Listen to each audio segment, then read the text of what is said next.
ជាមនុស្សរងគ្រោះព្រោះស្នេហ៍ក្បត់ពេលខ្លះក៏ធ្លាប់ស្បត់ឈប់ឈឺព្រោះស្នេហ៍ម្ដងទៀតមិនបានប៉ុន្មានបនដោយអារម្មណ៍រហូតផ្លត់ស្នៀតត្រូវគេលេងសើចម្ដងទៀតឈឺចាប់មិនចេះតិចដងកំពុងគេយកចិត្តទុកដាក់នឹងយើងណាស់ឲ្យឆាប់ភ្លេចអ្នកចាស់ឲ្យភ្លេចរឿងរ៉ាវកន្លងថាស្រឡាញ់ខ្ញុំគេសុំចូលខ្លួនមកព្យាបាលបេះដូងមិនទាន់បានប៉ុន្មានផងក៏មកសំបាយខ្ញុំទៀតរោគពោះមុនឈឺមិនទាន់សាំងឥឡូវមកប៉ះឈឺរោគពោះថ្មីព្រៃខ្ញុំជួបតែមនុស្សស្រីលេងសើចជន់ឈ្លីបេះដូងឬខ្ញុំជាមនុស្សដែលងាយបោកជាមនុស្សប្រុសល្ងងមូលដូចដំឡងចាប់តាំងពីស្នេហ៍ដំបូងគេធ្វើបាបចិត្តរហូតរោគវងចាំងឈឺមិនតាន់ជាមកឈឺក្រំគ្រានឹងរោគបួសថ្មីដើរតែចាញ់បោកមនុស្សស្រីព្រោះយើងនេះមនុស្សស្លូតបូតឬខ្ញុំមានចិត្តស្មោះត្រង់ពេក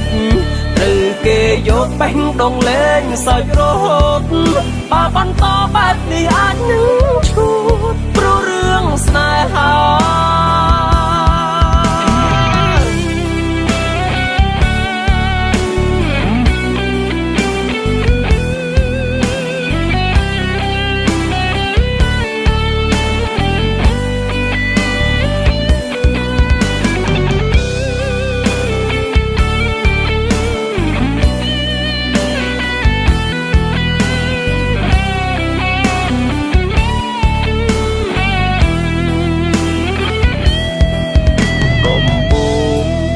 យកចិត្ត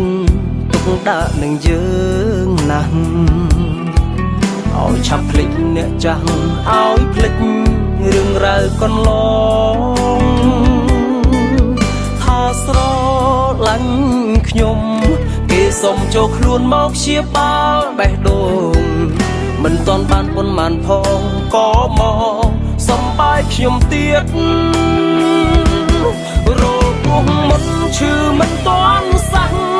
ឥឡូវមកប៉ះឈឺរោគបួសថ្មីព្រៃខ្ញុំជួបតែមនុស្សស្រីលេងសើចជន់ឈ្លីបេះដូងឬខ្ញុំជាមនុស្សដែលងាយបោក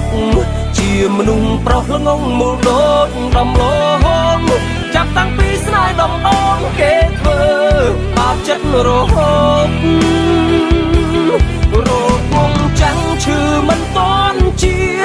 មកឈឺក្រំគ្រានឹងរោគបួសថ្មីដើរតែចាញ់បោកមនុស្សស្រីព្រោះយើងនេះមនុស្សស្លូតបូតឬខ្ញុំមានចិត្តស្មោះត្រង់ពេកត្រូវគេយកបេះដូងលេងសើចរហូតបើបន្តបែបនេះអាចនឹងឈួតព្រោះរឿងស្នេហារោគពោះចាស់ឈឺមិនតាន់ជាមកឈឺក្រំគ្រានឹងរោគបួសថ្មីដើរតែចាញ់បោកមនុស្សស្រីព្រោះយើងនេះមនុស្សស្លូតបូតឬខ្ញុំមានចិត្តស្មោះត្រង់ពេកត្រូវគេយកបេះដូងលេងសើចរហូតបើបន្តបែបនេះអាចនឹងឈួត